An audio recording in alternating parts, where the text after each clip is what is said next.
The United Nations office in Nairobi is a woman who wears many hats. She also serves as the executive director of the UN Habitat here in Nairobi.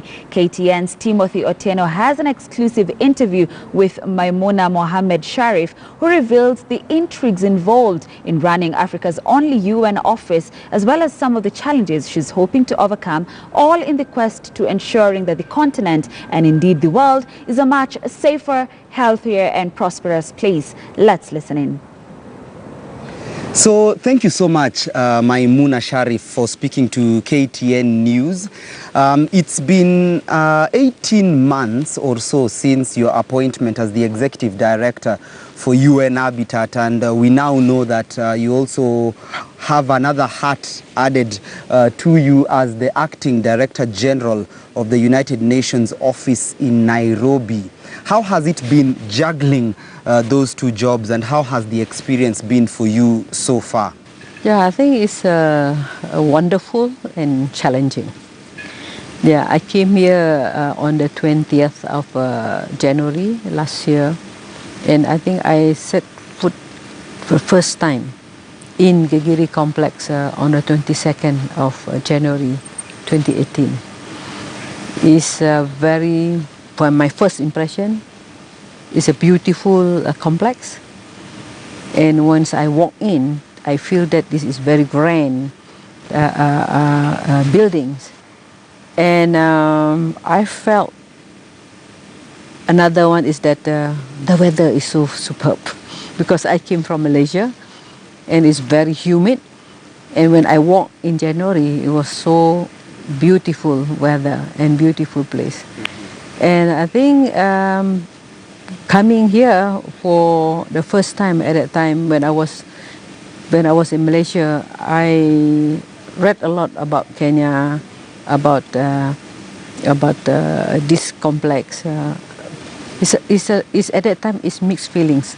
I'm not sure what to expect, but I think I was a mayor before in Penang, Malaysia, so my first positive encounter when I was at the airport. The announcement made by the stewardess: ladies and gentlemen, if you have any plastic, you have to leave it in the flight, because Kenya banned plastic. I said, wow, this is very good. Being a mayor, this is very good at times. I think I have a very great experience and encounter. Of course, it's as a head of UN Habitat, and now is acting director of UNON. It's always, any job is always have a challenge. So it's a very challenging job. Well, yours is an interesting story, because you happen to be the mayor of one of the towns in your home country, Malaysia. You are headhunted and brought to Nairobi to head the UN Habitat. Perhaps what I would ask then would be, what has been your most memorable or most favorite experience since you shifted base from Malaysia to Nairobi? I think it's because I'm heading the UN Habitat, which is dealing with human settlement and urbanization, dealing with people. You can see the impact on the ground. And I would like to make a change, to see how UN Habitat and me as a leaders in UN Habitat to have a better quality of life for the people. Because I came from the village, I know what is poverty is all about. I know what is mobility is all about. I know what is gender inequality is all about. So by heading the UN Habitat, my aim is within my term, I would like to make a change in people's life. Now, recently the globe celebrated the World Refugee Day, and even here on KTN News we did an extensive coverage of that through my colleagues Sharon Momanyi and Lofty Matambo on the human suffering of some of the refugees who live in our camps.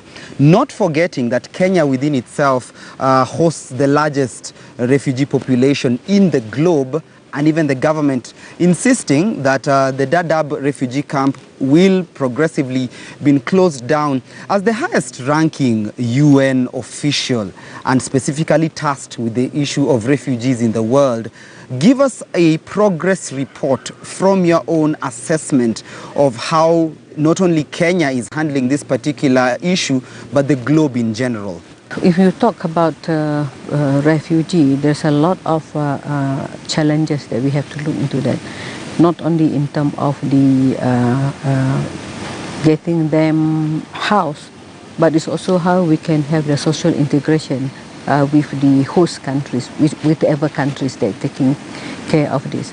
But I think that what we discuss here that day, I think this is moving in the right direction. So I as a head of now acting director of UNON, I'm very happy that we have a lot of conferences, a lot of global conference being done here in our complex. That this is also giving the opportunity for the public and also for the leaders out there to come in and see and enjoy our facilities, and at the same time is also have a knowledge transfer and knowledge change in terms of the program here in UNON Negeri.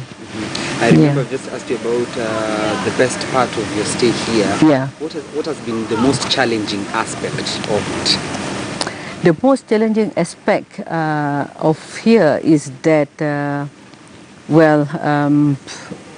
I like to eat. I like food, but it's the most challenging is to get used to the Kenyan food, to the food on this site, and I don't have a lot of the difference is that here I think that in terms of the food ugali, and then a lot of choma, what do you call it, nyama choma, and that one thing that to me that is also a very good experience. And another thing is also in terms of as going around within Kenyan and also within the Nairobi, and also looking into the best places. That is to me is very positive challenges, because a lot of things that you can do in Kenya in terms of the work that I am doing, and also in terms of the looking into the outside office hours, in terms of the tourist site, and also the people are very, very friendly. And then previously I had the information through the reading that, oh, are you going to Kenya? Is it safe? Are you going to Nairobi? But when I'm here, I say I'm okay. There is not what I've been given the knowledge or information when I was back in Malaysia. So I think this is to me is to get the right information.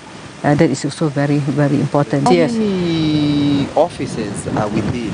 How many conference room offices? The conference room is around 40 conference room just now? Yeah, 40 conference room. And the offices around 23 UN entities, like UNICEF, World UN Women, and WHO, UNDP, and also ICAO, I mean International on the Aviation. And of course it's UNEP, UN Habitat. So there are 23 entities, UN entities within this compound. Yeah. There's such a large number of staff and a large number of people who come here every day, either to work or to visit or meetings.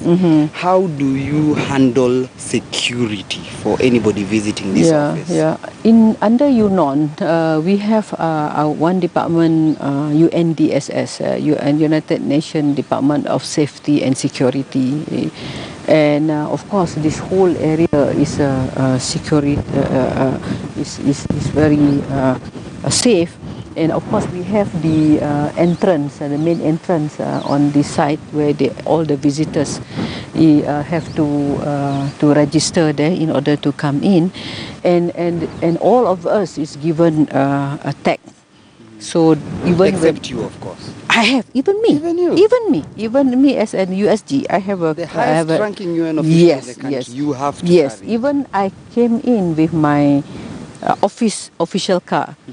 I have to stop and show my card. Then I said, oh yes, madam, then only we can come in. And also the same with all the staff. You can see that the staff here, they have the blue card hanging on them. So that is given by the security. And of course you have to give in your the details, and even the spouse. The spouse is given also the card. They can come in, but they also have to go through the main gate. So there is no, it's not selective. No, it's not selective. Security checks are across. Across. Even me. Even for you. Yeah, even for me. Yes, yes. Because also it's very important to mention that, because many people know that the union offices are in Nairobi, but few may be wondering, are the gates open for ordinary mwananchi, Kenyan citizen who's not necessarily an employee? Can they be allowed into the building even as we walk? Oh yes. We had a lot of tour. You know, I mean, we are open to visitors, but they have to write in to us, or you can also look into website to apply to come in. And then we also get around 4,000 to 5,000 people per year, including school children. Just now, if you see that it's a school children, taking photograph at Karibudi, and the school children, because we would like to have the public to feel that this compound is also belong to them. They also can come in and have a look. What are the facilities? What is UN? But they have to come in according to the procedures, meaning that they have to submit, have to register online, and then when they come in, then they have to register, and our staff will bring you in. I think the way that you came in just now, our staff will go there, because we know that you are coming, so that we can bring you in.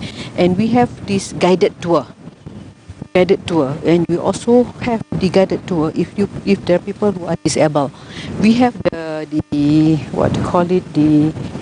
buggy to bring them around, to show them where to share with them. These are the facilities, these are all.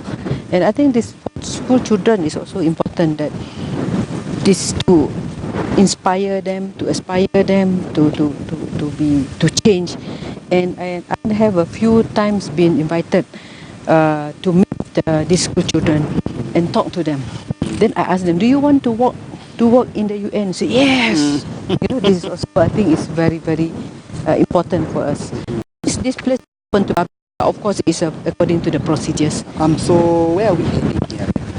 We are heading towards the site to show the commemorations of the people who perished during the 1998 terrorist attack in the US embassy. And you can see that it's been planted with trees. And if you see from the top, it will be UN logo. So the trees have been shaped. Yeah, it's been shaped. If you see it from the top, it's a United Nations logo.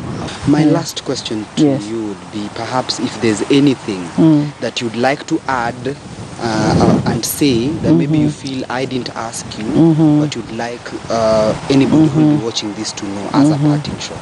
Yeah, I think as acting DG of UNON, and also as Executive Director of UN Habitat, UN are here. We have, I said just now, there are two global entities, two global programs, UNEP and UN Habitat, and also another 23 other entities. We are here, and we would like to work together. Our footprint are here. We would like to work together with the Kenyan government, the people of Kenya, and also the whole continent. Please connect to us, and we also would like to connect to them for the better improvement of the quality of life for all in this urbanizing world. I think that is my last. We are here, our population here. We are ready to work with everybody in Kenya, especially, and also in African continent, and also global. Thank you. Thank you so much Thank you for your time and Thank you. speaking to us. Thank you. We really appreciate it. Thank you. Asante sana. Asante sana. Great, and that exclusive interview there with my colleague Timothy Otieno had with the Executive Director, UN Habitat here in Nairobi, Maimunah Mohammed Sharif, brings us to the end of Bottomline Africa. Thank you so much for tuning in. I now leave you with images of the day. Up next is Business Today. Enjoy the rest of your day.